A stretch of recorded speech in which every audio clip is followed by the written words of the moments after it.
Իրավական ձեզ հուսող հարցերը իրավունքը քոնն է հաղորդման եթերում։ Ողջույն սիրելի հետևորդներ, այսօր իրավունքը քոնն է հաղորդաշարի հյուրն է աշխարհասփյուռ հայության դեսպան, իրական հայուհի, հայտնի բլոգեր Բելլա Բաբախանյանը։ Ողջույն Բելլա։ Բարև ձեզ։ Շնորհակալ եմ այս ֆորմատով հարցազրույցի առաջարկը ընդունելու համար։ Խնդրեմ, շատ ուրախ եմ պատասխանել ձեր հարցերին։ Շուտով ուղիղ 1 տարին կլրանա մի քանի օրից այն դեպքից հետո, որ իմ հետ կատարվեց,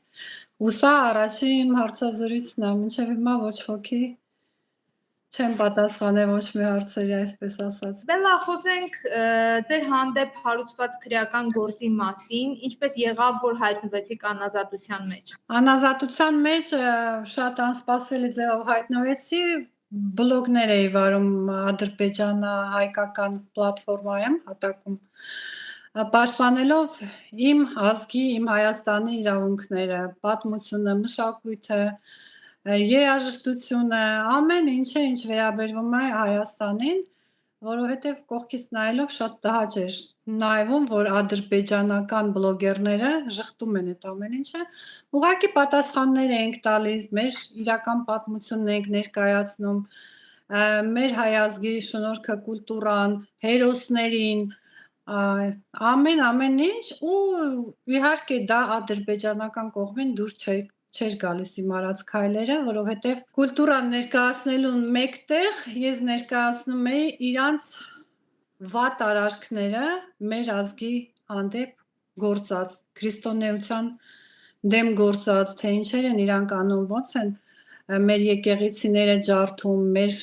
խաչերը ջարդում, խաչքարերը Արցախում, գերեզմանները, հայկական հերոսների գերեզմանները եւ այլն, այդ ամենի վրա իհարկե մենք աչքերներս չենք կարողանալ փակել, ցույց ենք տալիս, որ ամբողջ աշխարհը տեսնի, թե Ադրբեջանը ինչ է անում հայերի մշակույթի հետ, ոնց է վերացնում հայկական պատմությունը երկրի երեսից, քանի մենք սաղ ենք, ինձ թվում է պետքա ոչ մեկս էլ թույլ չտանք, որ այդ մեր կուլտուրան, պատմությունը վերանա, ոնց կարանք պահենք։ Ես ճիշտ եմ հասկանում, դուք ժամանակ առ ժամանակ ճնշումների եք ենթարկվել, հակերային հարձակումների եք ենթարկվել, մի փոքր կխնդրեի ավելի բացենք, հասկանանք, թե ի սկզբանե ինչ քայլերի են դիմել, որից հետո արդեն անցել են ճակերտավոր իրավական համակարգի միջոցով ճնշումներ գործադրելուն։ Հակերային հարձակումները, այս շատ ճիշտ բան ասացիք, որովհետև TikTok-յան հարթակում մենակ ես ունեցել եմ արդեն մի 150 հատ էջ, որը որ բլոկվել է ընդմիշտ։ Նույնիսկ այնպիսի են իրանք ինձ բլոկ արել, որ iCloud-ով լրիվ ակաունտները միանգամից ջնջվել է ու այդ հեռախոսով ես էլ չեմ կարողացել էջերվածեմ հեռախոսը փոխել դրա համար։ Յուրաքանչյուր ուղիղ եթեր, որ ես վարում եմ այդ հարթակում, իրանք արդեն սկսում են բողոքել, բլոկել այդ էֆիրները։ Սկզբից լրիվ ամեն ինչը հենց դրանից է սկսվում, որովհետև իրանց դուր չի գալի իմ արած էֆիրները, ցավոտ է իրանց համար, այսպես ասեմ։ Հետո սկսեցին իրանք բողոքներ ներկայացնել Բելարուսիայի դեսպանատուն, իրանց հավաքվում էին, բողոքներ են ներկայացնում օրենքին, որ Բելլա Բաբախանյանը Բելարուսիայում ապրելով, լինելով հայ, նման բաներ է անում մեր երկրի հանդեպ, բայց իրանք ասենք նկատի չունեին, որ լինելով հայ, մեր երկրներում պատերազմ է, իհարկե ես իմ Հայաստանի կողմից պետքա լինեմ ու պաշտպանեմ իմ Հայաստանը, իմ երկիրը, ոչ թե Ադրբեջանը։ Եվ իհարկե մի գեղեցիկ օր, մի 10 հոգի մասկեքով, բրոնեժիլետներով լցվեցին մեր տուն,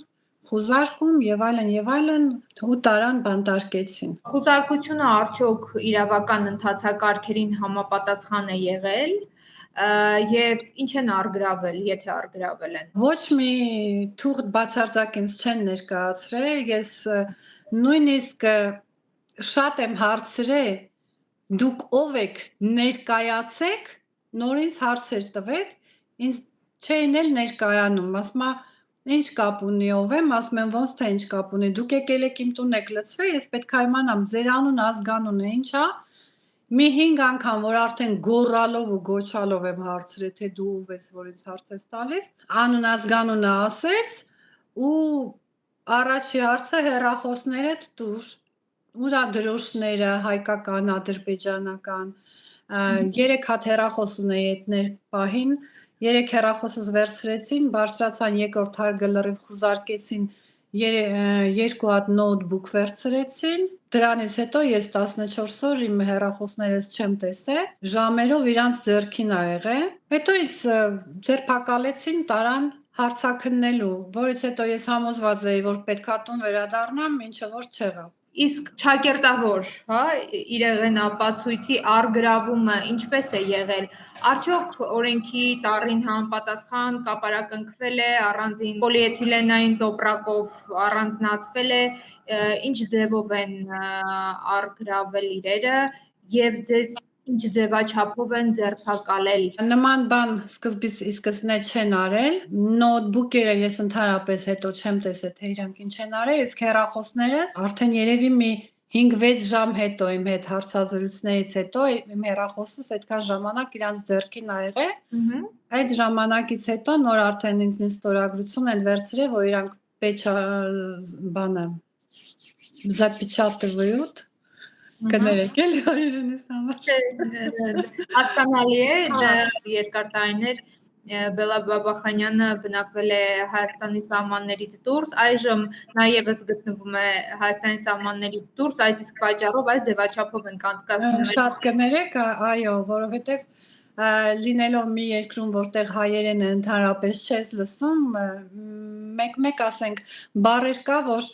ռուսերեն ա ստացվում մոտս, բայց դա ինձ թվում է չի խանգարի մեր խոսակցությանը,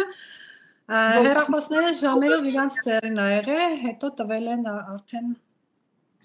պահելու իրանց մոտ, ստորագրություն են վերցրել, որ կբացվի արդեն այն ժամանակ, երբ որ ինձ կտան այդ հեռախոսները։ Շատ լավ։ Թվային խուզարկություն արվել է հեռախոսներում որևէ բան հայտնաբերվել է։ Միշտ հարցեր էին տալիս մենակ իմ վիդեոների համար, որ ադրբեջանցիների վրայով նկարահանվել են, Անդրանիկի հետ եմ ես խոսում եռաբլուրում։ Այ անմիջապես այդ վիդեոյի մասին էին շատ հարցեր տալիս ինձ, որտեղ որ ես մեր հերոս Անդրանիկին ասում եմ, ինչի ժամանակին դու չարեցիր քո գործը մինչև վերջ, որ այսօր եռաբլուրում այսքան զինվոր չունենայինք, այդ էր ադրբեջանցիներին շատ նեղել ու դրա հիման վրա են իրանք այդ բողոքները ներկայացրել ավելի շատ ու որ այդ վիդեոն ես ցույց տվեցին, ես ծիծաղալով ասում եմ դուք սրա հիման վրա ինձ ոնց կարաք ձերբակալեք, ես մեր մահացած հերոսի հետ խոսում եմ անցյալով եմ խոսում, ես չեմ ասում հիմա վեր կաց ոչնչացրու իրանց, անցյալով իմ զոհված հերոսի հետ խոսում եմ, դուք ոնց կարաք անցյալից կպնեք, ասեք Բելա Բաբախանյանը կոչ է անում ադրբեջանցիներին վերացնել երկրի երես, որին որ իրանք պատասխան չունեցան։ Շատ լավ։ Այսինքն ըստ էության որպես այդպիսին լուրջ փաստարկներ քրեական գործի հիմքում դնելու համար չեն հայտնաբերվել հեռախոսի մեջ։ Միգուցե բաժանորդագրված եք եղել ինչ-որ էջերի։ Ուրեմն դրա մասին ասեմ, որ քանի որ իրանք հիմք չունեին, ասենք դա հենց լուրջ հիմք չէր, որ ինձ կարողանային ձերբակալեին, ինձ միանգամից ես շատ գոռալով հարցեր էի տալիս, ով ա դիմում գրե, ինչ եք ինձ բռնեի, ձերբակալե եւ այլն, ինձ իրանք միանգամից ասեն մենք քեզ ոչ մի բան չենք կարող ասել, մենակ կասենք, որ это азербайджанская вышка։ Դրանից ենկոմ իրանք էլ ինձ բան չասեցին։ Հեռախոսս դեժամերով իրենց ձեռքին էր, մեկ էլ իբր թե ստուգում են, մեկ էլ սենց եմ, օհո, ասում եմ, что, вот запрещенный канал в Беларуси, на который вы подписаны։ Ասում եմ, այսինքն, ես բելարուսիական թեմաների մեջ չեմ խառնվում, ինձ Բելարուսիան ընդհանրապես չի հետաքրքրում, իմ թեման հայ, ադրբեջան եւ այլն, ոչ մի գրուպաների վրա ես հնարավոր չի պատվիսկա եղնեմ։ Ու ցույց են տալիս одноклассникները ինչ որ Belsat-ա, ինչա բելարուսական գրուպա, որի վրա ես արդեն պատվիսկա եմ։ Ու զարմացած նայում եմ իրանց, ասում եմ, ես դաժե չգիտեմ այդ ինչ գրուպա է, ինչով են իրանք զբաղվում, ոնց կարամ իրա վրա պատվիսկ եղնեմ։ Իմ մոտ ուղղակի են այս տպավորություններ, որ իրանք բաժանորդագրվեցին այդ գրուպայի վրա, որպեսզի ինձ կարողանան իրանց մոտ պահեն այնքան, որքան որ իրանց պետք է, ժամանակավոր է, թե ինչ է, ես չգիտեմ, ու ինչքան ես գոռացի, գոչեցի, ասեցի, ապացուցեք, որ ես բաժանորդագրված եմ, ուրեմն հենց հիմա հանեք այդ տվյալները, երբ են բաժանորդագրվել այդ սայթի վրա, թող օրերով ցույց տա, ամսաթվով, եւ այլն, իհարկե ինձ ոչ ոք չէր լսում, իրանք իրանց ուզածներն անում, ու դա ամենացավալին էր, որ մարդու վրա կարան այդտենց գործեր բացեն ու ինչ ուզեն անեն։ Այսինքն նրանք վերցրել են խուզարկությամբ ձեր հեռախոսները, ձեր անձնական հեռախոսից բաժանորդագրվել են մի էջի, որի համար արդեն քրեական գործը շարունակել են, որի հիմքով։ Այո, հենց այդ։ Կխոսեք ձեր պաշտպանության իրավունքի մասին, ինչպես է դա իրականացվել, փաստաբանը, պաշտպանը ինչ գործողություններ է կատարել, արդյոք հավուր պատշաճի է կատարել իր աշխատանքը։ Փաստաբանը մի անգամ եմ իրան տեսել հենց այդ դատի ժամանակ, որ այդ գրուպայի համար էր, որ ես բաժանորդագրված եմ իբր թե, ու այդ օրը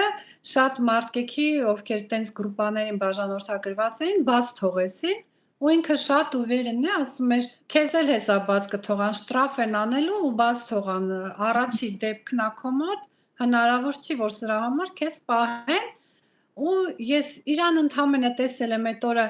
մի քանի րոպեով, որ դատարան մտանք ու ասեցին, որ ինձ 15 սուտկա են տալիս ու շտրաֆ, ինքը ապշած մնաց, բա ոնց է տենց կլիներ, ու ես արդեն հասկանում եմ, որ իրանք ինձ չեն բաց թողնելու, սա պրոստը խաղ է, իրանց ասում եմ, ինտերնետային իմ ընկերուհիներին զանգահարեք ու թող մեծ բարձրաձայն են բոլոր հարթակներում, որ ինձ բռնել են ու տանում են Ադրբեջան, որովհետև ես արդեն հասկանում էի, թե իմ հետ ինչ է կատարվում։ Դրանից հետո ես իրան ընդամենը տեսել եմ 2 անգամ եկել այդ IVS-ը, որտեղ որ ինձ պահել են, ինձ որ իրա մոտ բերել են նարուչնիկներով, այ այդ դիրքով սենց իջած, գլուխս կախ, սենց մեջքիդ է միած, որ ավելի ներքևիչնես, ինչքան կարաս շատ գլուխդ կախ քայլես, ինքը նայեց, ասեց ինչի եք իրան այս ձևով բերում, ասին մեր մոտը տենց է, լրիվին էլ այս ձևով ենք բերում, ու ինքը ասեց ես անպայման կհետաքրքրվեմ այդ հարցերով, ամեն ինչ լավ կլինի, մի մտածի եւ այլն, ու ես հետո էլ այդ անձնավորությանը չեմ տեսել ընդհանրապես, ու ինչքան պահանջել եմ, որ ինքը գա իմ մոտ, ոչ ոք իրան չի տեղեկացրել, ու ինքը չի եկել, ինձ խաբում էին, ասում էին, մենք իրան ասել ենք, կգա, բայց իրան ոչ ոք, ոչ մի անգամ, ոչ մի բան ինձնից չի փոխանցել։ Չեն ասել իրան ոչ մի բան, որ ես պահանջում եմ իրան, որ ես բան ունեմ ասելու։ Իսկ անազատության մեջ գտնվելով, ձերբակալման, պահման վայրում գտնվելու ժամանակ եւս փաստաբանը ձեզ չի այցելել։ Դե այդ ժամանակ ընդամենը 2 անգամ եկել է 2 օրվա մեջ։ Ու դրանից հետո էլ ես իրան այդ սկզբում, ու դրանից հետո էլ ես իրան չեմ տեսել։ Դրանից հետո մի քանի դատ էլ ա եղել, ես որ ինձ տանում էին դատի, էլի նարուչնիկները ձեռքերից եւ այլն, ասում էի իրան կանչել եք advocate-ին, ասում էին հա, արխային, գնում էի դատարան, ինքը չկար, ասում էի ուր ա կանչեք, մինչեւ չկանչեք, ես ոչ մի բան չեմ ստորագրի, իրանք ինձ ասում էին մենք կանչել ենք, ինքը չի եկել, այսինքն անընդհատ ինձ խաբում էին։ Ես մի ճշտում կատարեմ, հանրային պաշտպաներ, թե առանձին փաստաբանական գրասենյակ ունեցող պաշտպան։ Ինքը առանձին էր, չասնի։ Մեծ կին էր տարիքով ու իրան միշտ գովում էին, որ ինքը շատ մարդկանց ա օգնել, բայց իմ կողմից ոչ մի բան չեղավ, չգիտեմ, չեմ կարող ասեմ։ Միգուցե նրա համար, որ մի քիչ բարդ գործ էր ու իրան երևի պետք չէր ոչ մի բան տեղեկացնել։ Չենք կարող բացառել, որ միգուցե նաև նրա նկատմամբ է ճնշում գործադրվել, հանրային ճնշում կամ սպառնալիքներ։ Շատ հնարավոր է։ Ինքը անընդհատ իմ ընկերներին ասել է, որ մեկ բարձրաձայնի բելային ավելի վնաս կտակ, թողեք այս 15 օրը լռանա, իրան բաց կթողնեն, դուք որ հիմա ինտերնետային հարթակում այսենց ձայներն այդ բարձրացնում եք եւ այլն, իրան ավելի շատ վնաս եք տալիս, քան թե օգուտ։ Այդ այնց բաները ասելուց եղել, իմ շատ ընկերները օգտվել են դրանից, շատ ընկերներս էլ դրան ուշադրություն չեն դարձրել ու իրանց ուզածը արել են ու ես շնորհակալ եմ այն մարդկանց, ովքեր որ չեն լռել, որովհետեւ եթե լռեին իմ համար շատ վատ կարող էր լինել։ Այդ ժամանակահատվածում բացի սոցիալական հարթակներում բարձրաձայնելուց ու եթերներ հեռարձակելուց բացի բողոքի ակցիաներ եղել են։ Բողոքի ակցիաների մասին ես չեմ իմացել, չէ։ Ինձ ինչ պատմել են, որ ես դուրս եմ եկել, դա լրիվ եղել է ինտերնետային հարթակում, ուղիղ եթերներ,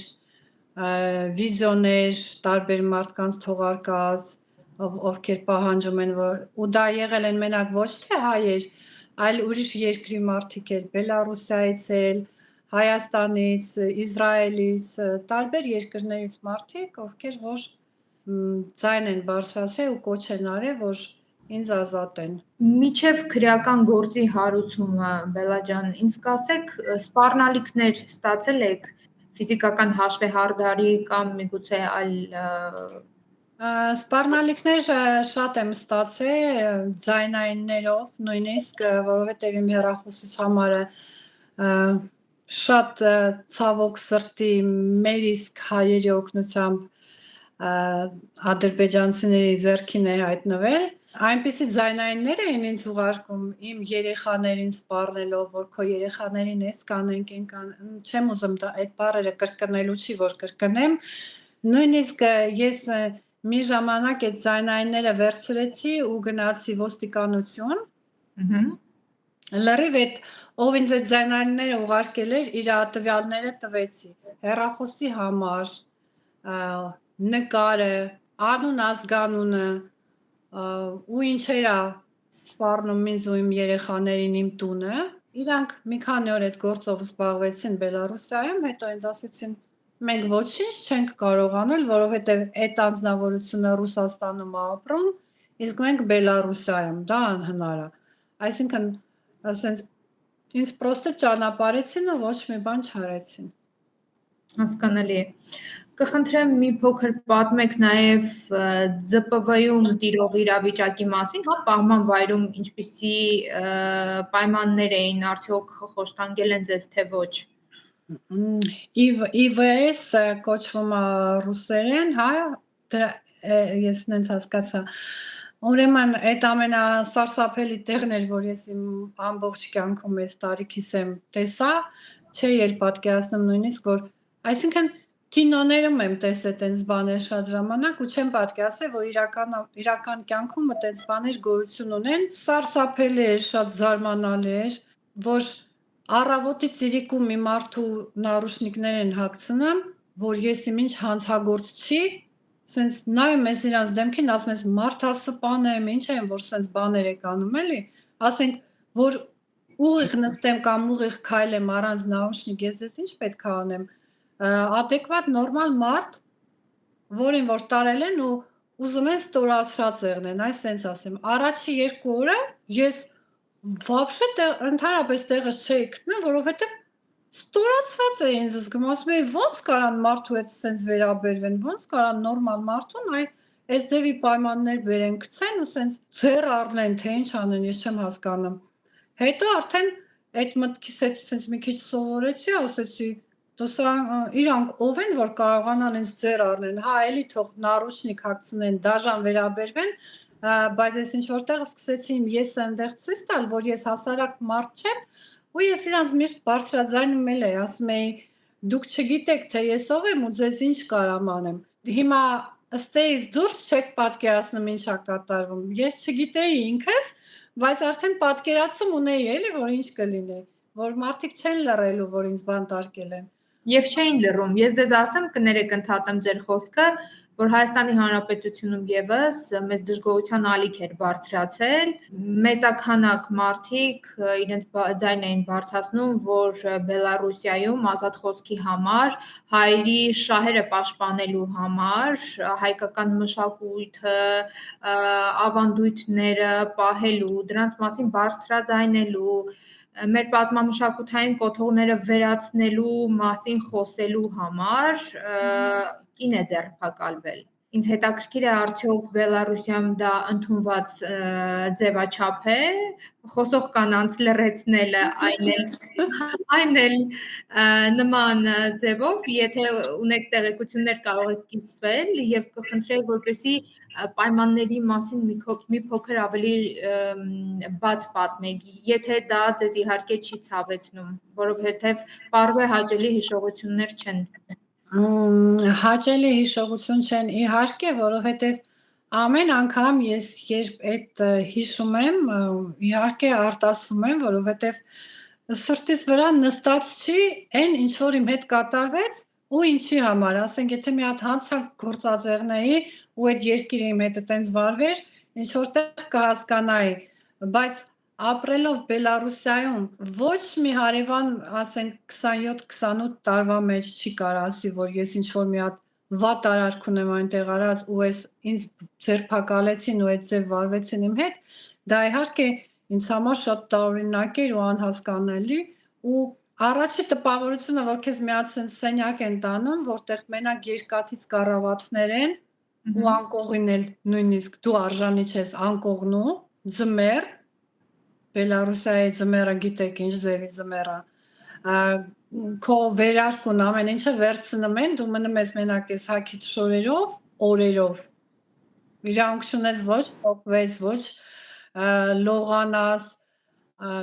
տարական բաժակ քո սենյակում չկա, ասենք, որպես կինարմատ մենակ ունես մի հատ կռանտ, որից սառը ջուր ա գալիս ու ոչ մի բան բացարձակ չունես։ Մի րոպե, ինչպես էիք սնվում, ինչպես էիք ձեր կարիքները հոգում, հիգիենայի հարցերը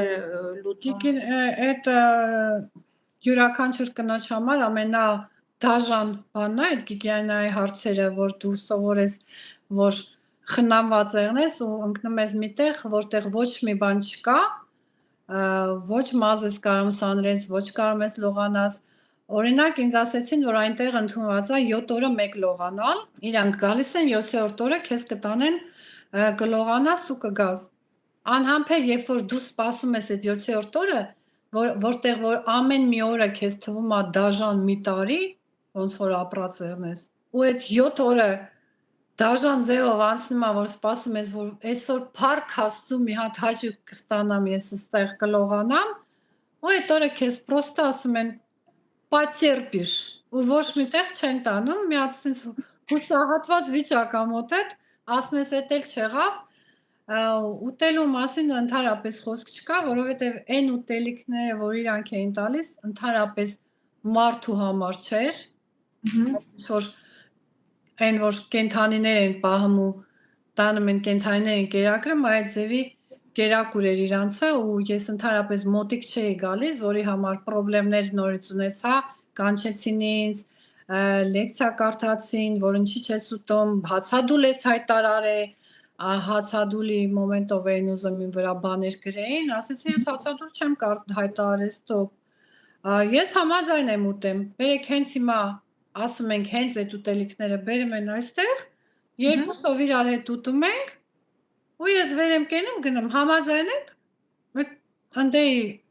նայողներ, ասես չէ, ասում եմ, բա ես խի պետք է այդ ուտեմ, դա մարդկային ուտելիք է, որ ուտեմ, այս ու դրա համար չեմ ուտեմ, եթե նորմալ բան բերեք մարդուն, հյուրասիրեք, իհարկե կուտի, զուտ դրա համար չեմ կերել, թե չէ, այնպես չի, որ... Այսինքն առողջական խնդիրներ եք ունեցել։ Առողջական խնդիրները եղել է, որ իհարկե ստրես է մարդ տանում այդտեղ, շատ ուժեղ ստրես ու ցուրտ է, հետո այդ 4 երկաթների վրա քնելով մեծ դժվարություններ է, մի օր հիվանդացել էի, հազում էի, երևի տաքություն ունեի, իրանք ամեն առավոտ, որ գալիս են սենյակները փոխեն, մեզ ամեն առավոտ ուրիշ սենյակ էին տանում ու տենց ամեն օր տարբեր սենյակներով ֆռացնում էին, օրը 4 անգամ նարուշնիկներ էին մեզ գցեմ, հանում պատին, այսենց ձեռներով պետքա պատին հենվեին կերեսներս պատին, այսենց կրանայինք, ոնց են ասում այդ բառը, ու իրանք մեզ ստուգում էին, օրը 4 անգամ այդ ձևի պրոցեդուրա են անում, այս մի սենյակի մոտ նույն բան անում էին, տանում էին այն մի սենյակի մոտ նույն բան անում էին ու նոր մտցնում էին այդ սենյակը, հաջորդ առավոտը տեղ նույն պրոցեդուրան անում էին, հանում տանում են մի սենյակը ու տենց սենյակից սենյակ մեզ ֆռացնում էին ու դրա հետ մեկտեղ, որ իրանք ամեն առավոտ գալիս էին մեզ հանեն, բուժքույր էր գալիս իրանց հետ, որպեսզի իբր թե տեսնի, թե մեր վիճակը ոնց է ու այդ սենց այդ պատին հենված մոմենտին դե իրանք չեն թողում ոչ բարձրանաս, ոչ խոսաս, ես գոռում եմ, ասում եմ դուք բուժքույր եք, ստեղ ինչի համար եք կանգնած,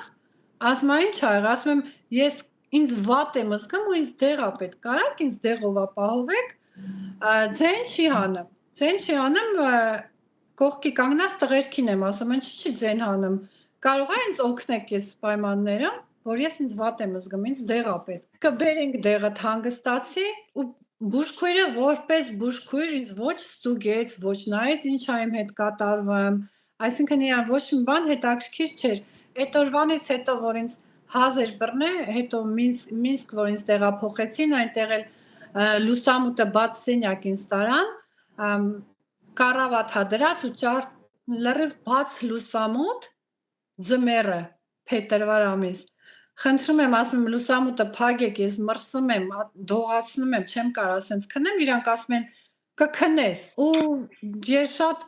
շատ սարսափելի հիվանդացա իհարկե ու այդ հազս արդեն ուղիղ մի տարի է, չի անցնում, ես եկա Բելարուսիա բժշկի գնացի, շատ ստուգումներ անցա, չգիտեմ,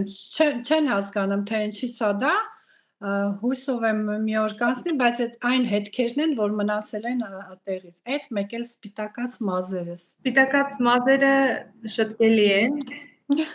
կարևորը առողջությունն է, փաստացի ձեզ տարական բուժօգնություն, թեկուզ առաջին բուժօգնություն չեն ցուցաբերել։ Հրաժարվում էին, կանացի գիգիենայի մասին էլ չեմ ասում, որ կան ժամանակներ, որ մեզ շատ բաներ ա պետք գալիս, իրանք ուղղակի արհամարած էին ունենում այդ ամեն ինչին։ Խոսեցիք ձեռնաշղթաների մասին, ես ճիշտ եմ հասկանում, կոշտ ձերբակալում է տեղի ունեցել, այսինքն ձեզ տանից, հենց արդեն տանից ձեռնաշղթաներով են տարել։ Հենց տանից ինձ չէ, հենց տանից ինձ սովորական ձևով տարան հարցաքննության, իսկ այնտեղից արդեն ձեռնաշղթաներով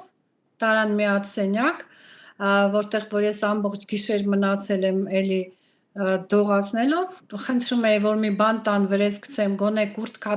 տան հագնեմ, չէին տալիս ոչ մի բան, ու չգիտեի ինձ ուր են տանելու, հետո տարան ինձ այդ կոմելի IVS-ը, որտեղ որ կային նույնպես աղջիկներ, ովքեր անարդար ձևով դատված էին ու իրանց շատ վատ էին վերաբերվում, ես այդ աղջիկներին խոսք էի տվել, որ դուրս գամ կբարձրաձայնեմ, մինչև հիմա տեսեք չեմ ասել ոչ միտեղ, բայց շատ եմ ուզում ասեմ ու իրանք շատ կոպիտ ձևով ցավացնում էին շղթաները, եթե տղամարդ էր լինում, մի քիչ մեղմ էր վերաբերվում,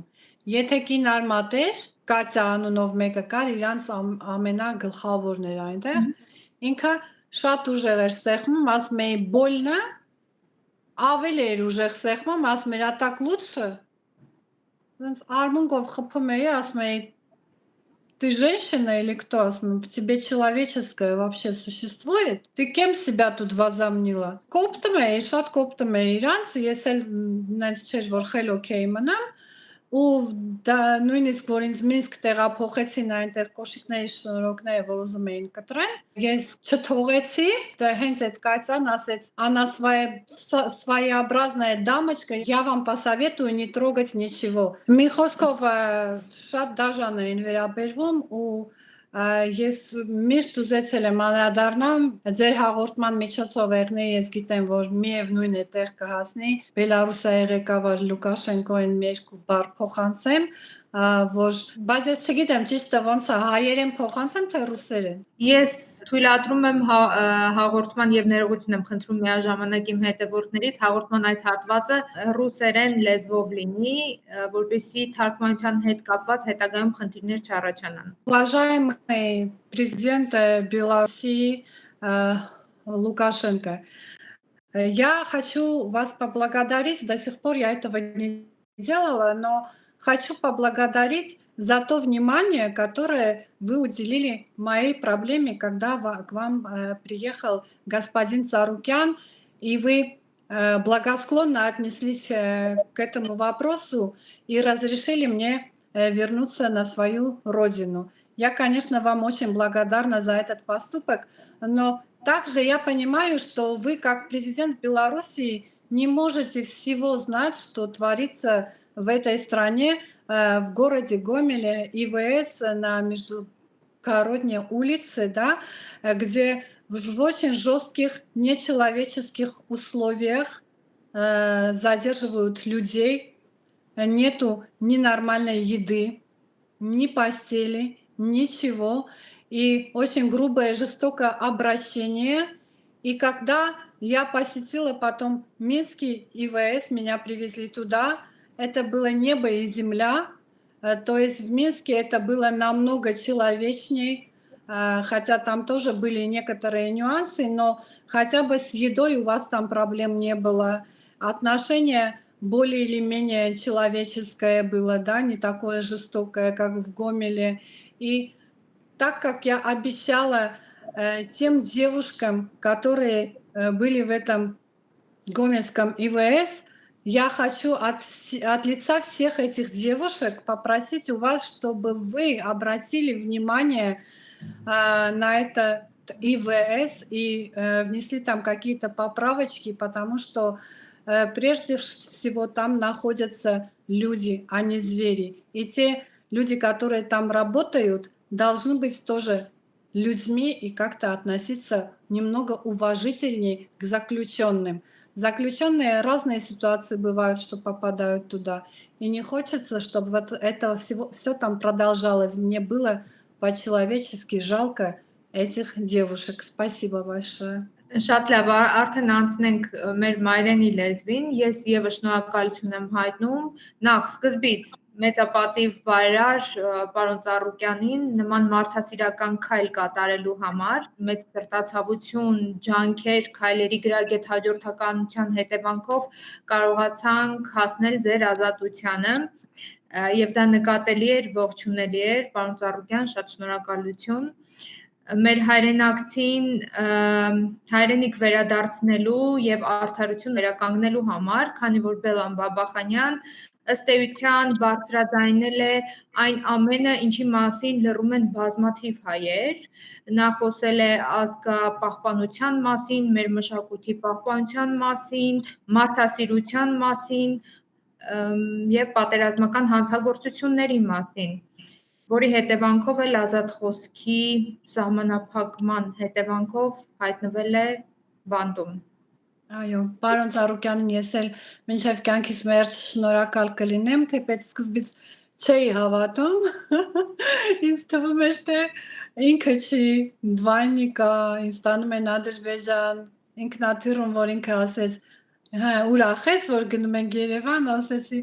պարոն Ծառուկյան, մինչև Երևանը չտեսնեմ, չեմ հավատա, որ մենք Երևան ենք իջնում։ Այսինքն մինչև վերջ ես չէի հավատում, վախ էր մեջս անընդհատ։ Մտածում էի, բա որ սա սուտ եղնի, բա որ ինձ խաբում են եւ այլն, բայց Փառք Աստծո ինքն էր ու ամենից շատ լավ վերջացավ ու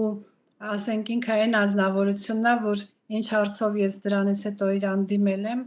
միշտ օգնել այն ամեն ինչով, в общем, շնորհակալություն պարոն Ծառուկյան։ Աստված օրհնի բոլոր բարերարներին, Աստված օրհնի բոլոր աստվածահաճո գործեր կատարող անձանց։ Ինձ մի հարց է հետաքրքրում, քանի որ աստվածային թեմաներին անդրադարձանք, հա, քրիստոնեության հետ կապված հարցեր հարցաքննության ընթացքում եղել են թե ոչ։ Իհարկե եղել են, որովհետև ինձ որ իրանք բացատրություն էին ինձնից ուզում, թե ինչ պատասխաններ եմ տվել ադրբեջանցիներին, այդ պատասխաններից մեկը եղել է քրիստոնեության թեման, որտեղ ես իմ հեռախոսից վրա միացնում եմ այն հոլովակները, որտեղ որ ադրբեջանցիները ամենաստոր ձևով հայհոյում են ամբողջ քրիստոնեությունը, կտակարանը,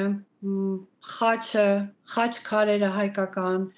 եւ այլն, իրենց հարց եմ տալիս, ասում եմ դուք քրիստոնյա եք, ասում են այո, ասում եմ ձեզ դուր է գալիս նման հոլովակները նայեք, մենակ իրանց դեմքի արտահայտությունը տեսնեիք, չէ, ասում են, ես ինչ է կատարվում, ասում եմ, բա մենք սա ամեն օր ենք տեսնում, ու որպես քրիստոնյա ազգ մեզ սա դուր չի գալիս։ Դրա համար մենք պատասխան ենք տալիս այս ազգին, ինչ որ ձևով, որ այս ամեն ինչը վերանա այս հարթակից։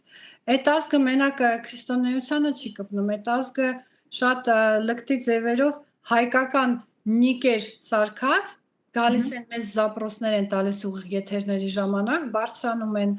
ուղիղ եթերի ժամանակ ու իրանց չթույլ տված մարմնի մասերը ցուցադրում են հենց ուղիղ եթերում, ամեն էֆիր այտենց բաներ կատարվում է, ինչով որ ես դիմել եմ այս վերջերս նշել եմ իրանց ղեկավարներին այդ վիդեոներից մի քանի հատ ուղարկել եմ, չգիտեմ, իմ գործունը կար դրանում, թե չէ 100%-ով չեմ կարող ասեմ, բայց իմ դիմելուց 10 օր հետո այս անցած ամիս իրանց մոտ թազա զակոնա դուրս եկե, որ դատվելու են այն մարդիկ, ովքեր իրանց մարմնի չթույլ տված մասնիկները ուղիղ եթերներում ցուցադրելու են։ Հույսով եմ, որ իմ ձայնս տեղ է հասել, համենայն դեպս դրա դեմ ենք աշխատանքներ կատարել, քրիստոնեությանն էլ է դա վերաբերվում, ես էլ էի նշել, ու այդ իրանց թազա դուրս եկած օրենքի մեջ այդ ամեն ինչը նշված է, որ պետք է դատապարտվեն, նոր է դուրս եկել այդ զակոնը իրանց մոտ։ Հույսով եմ, որ կգործի, հա։ Ինչպես ինձ ասում են, ինձ իրանց ամբողջ ղեկավարությունը հետևում է, իմ արած ամեն վիդեոին, ու շատ բառեր, որ ես արտահայտում եմ իմ էֆիրներում ու իմ վիդեո հոլովակներում, իրանց տեղ է հասնում ու ինչ որ չափով փոփոխություններ ժամանակ առ ժամանակ մեկ էլ տեսնում ես կա։ Օրինակ մենք շատ ենք բարձրաձայնել իրանց բարեկամական ամուսնության մասին մեր հարթակներում էլի, որ դա ճիշտ չի, տենց բան չի կարելի անել, դրա համար էլ իրանք այդ ձևի են մեծանում եւ այլն, անցած տարի իրանց մոտ օրենք դուրս եկավ, արգելվում է բարեկամական կապով ամուսնանալը։ Այսինքն այն բաները, որ մենք հարթակում բարձրաձայնում ենք, իրանց պետությունը դրա վրա ուշադրություն դարձնում է, ու ես շատ ժամանակ ադրբեջանցիներին ասում եմ, դուք պետք է շնորհակալ եղնեք, որ ձեր երկրի շատ հարցեր մենք լուծում ենք մեր վիդեոներով։ Ադրբեջանի մասին է, ինձ թվաց Բելարուսիայի մասին է։ Ես հստակ կարամ ասեմ, որ իմ ամեն ասած բառը հոլովակները հետևում են իրանք, որովհետև ինձ դա փոխանցում են։ Հիմա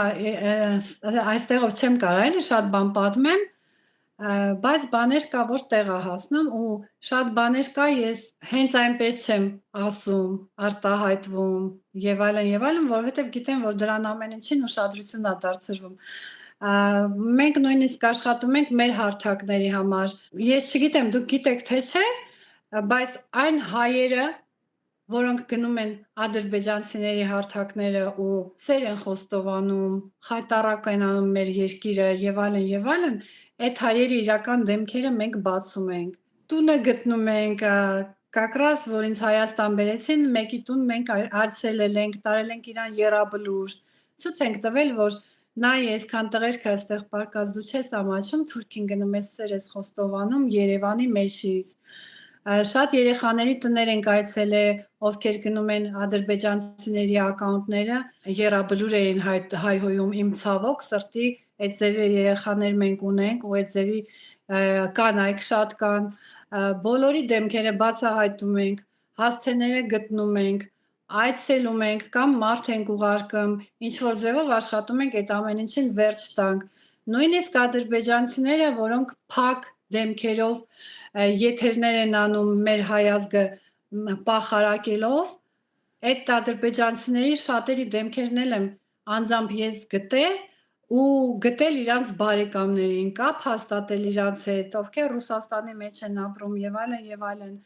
Կուզեք մտածեք թե վախացնելով, կուզեք մտածեք թե ինչ ձևերով ես այդ ադրբեջանցիներին շատերին հարթակից հանել եմ ու համարում եմ որ դա մի հատ մեծ աշխատանք է, եթե կարանք ինչ որ ձևով այդ ամեն ինչը քիչացնենք, այդ էլ քիչ աշխատանք չի։ Մի խոսքով երկու կողմի վրա էլ աշխատել ենք, աշխատում ենք, թույլ չենք տա որ հայը մեր պատիվը գցի, թույլ չենք տա որ ադրբեջանցին հայի պատվի հետ խաղա, այդ է իմ գործունեությունը։ Շատ լավ գործունեություն եք ծավալում իրականում, ես հետևում եմ ձեր բլոգին, շատ ողջունում եմ։ Հատկապես գովել էր այն փաստը, երբ որ անձանց տարել էիք եռաբլուր եւ ցուցադրում էիք, պատմում էիք պատմությունները, ներկայացնում էիք թե հազարի զավակները ինչ տանջանքների միջով են անցել, ինչ գին են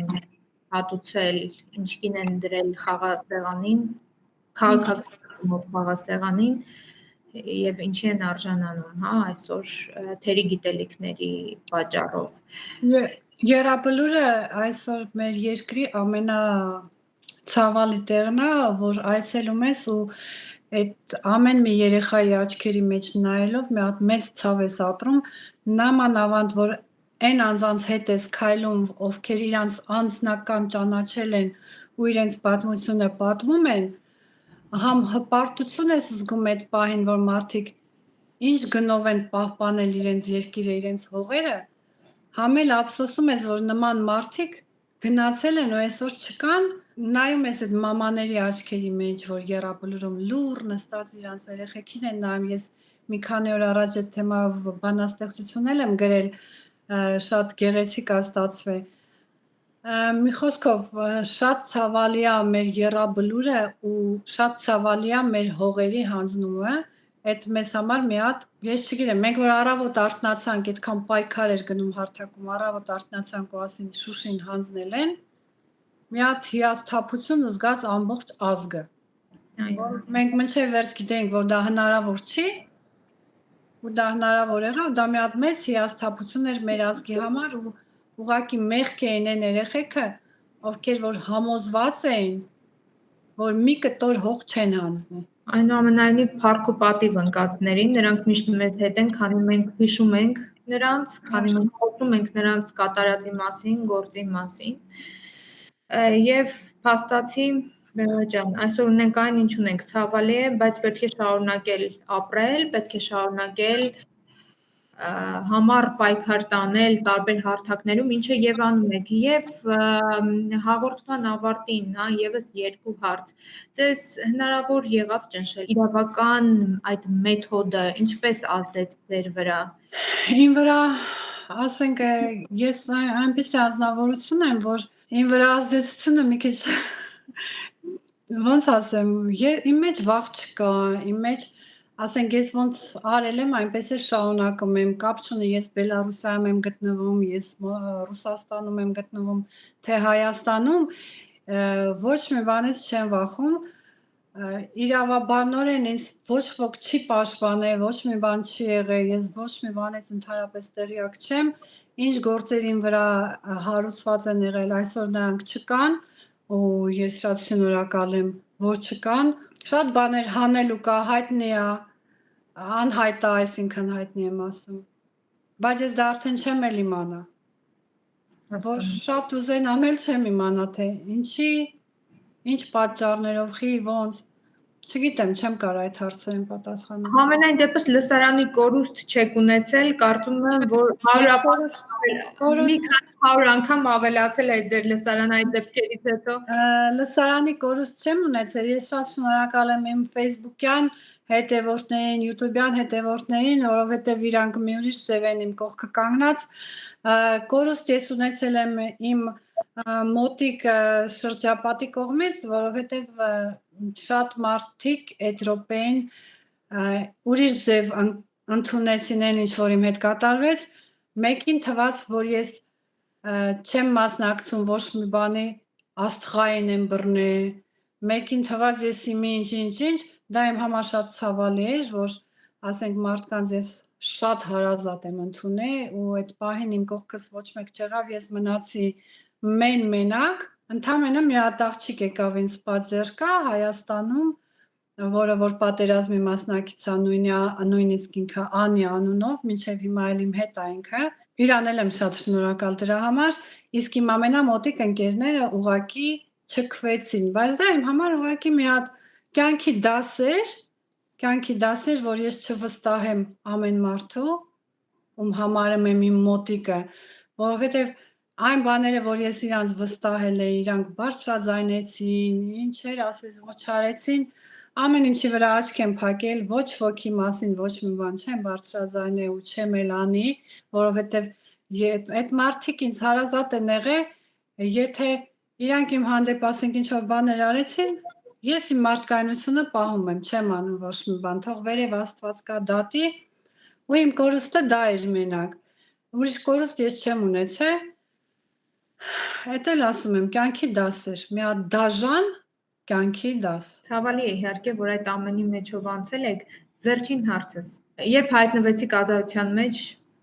նայեցիք հայլու մեջ, ում տեսակ։ Հայլու մեջ ես ընդհանրապես, որ առաջի անգամ ձեռքս հայլի վերցրեցի, դա չեք պատկերացնի, թե ինչ էր իմ հետ կատարվում, որովհետև 14 օր ես երազում էի ինձ տեսնեմ, թե ես ինչ ձևի եմ դառել, ինչ է իմ հետ կատարվում ու յուրաքանչյուր կին հայլին ու սաները իր համար այդ րոպեին այդ իմ համար դառավ մի հատ, ասենք մարդիկ կերազեն տուն ունենան կամ մեքենա, ոսկի, եսի մեջ, այդ րոպեին այդ հայլին իմ համար աշխարհի ամենաթանկ բանն էր, որ իմ ձեռքին հայտնվեց։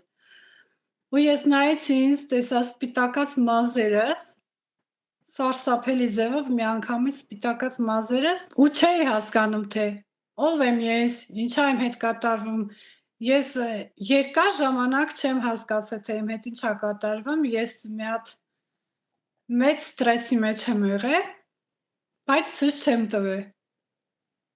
Դուք հաղթահարել եք այդ ստրեսը։ Ես արցունքները դեռ կան։ Արցունքները չորանալու հատկությունն են։ Ներկայումս ես տեսնում եմ գեղեցիկ, հայրենասեր եւ ուժեղ կնոջ իմ դիմաց։ Շատ շնորհակալ եմ։ Ես ձեզնից եմ շատ շնորհակալ։ Դուք եք շատ գեղեցիկ։ Շատ շնորհակալ եմ, Աստված օրհնի ձեզ, ձեր գործը եւ միայն հաջողություն լինի ձեր ճանապարհին։ Շնորհակալ եմ շատ ձեզանից։ Երբ որ դուք այցելեք Հայաստան, ձեզ դիմավորողներից ամենաառաջինների շարքում ես եմ լինելու։ Մերսի շատ։ Մերսի, ես շատ ուրախ կլինեմ, որ դուք ինձ դիմավորեք, շատ կուզենամ ձեզ հետ մոտիկից ծանոթանամ ու ձեր այս նոր ստեղծած գործին մեծ հաջողություն եմ ցանկանում, թող ձեզ մոտ ամեն ինչ լավ լինի, միշտ լավ մարդիկ ձեր ճանապարհին հանդիպեն։ Շատ շնորհակալ։ Շատ շնորհակալ եմ, Բելա ջան, եւ ասենք,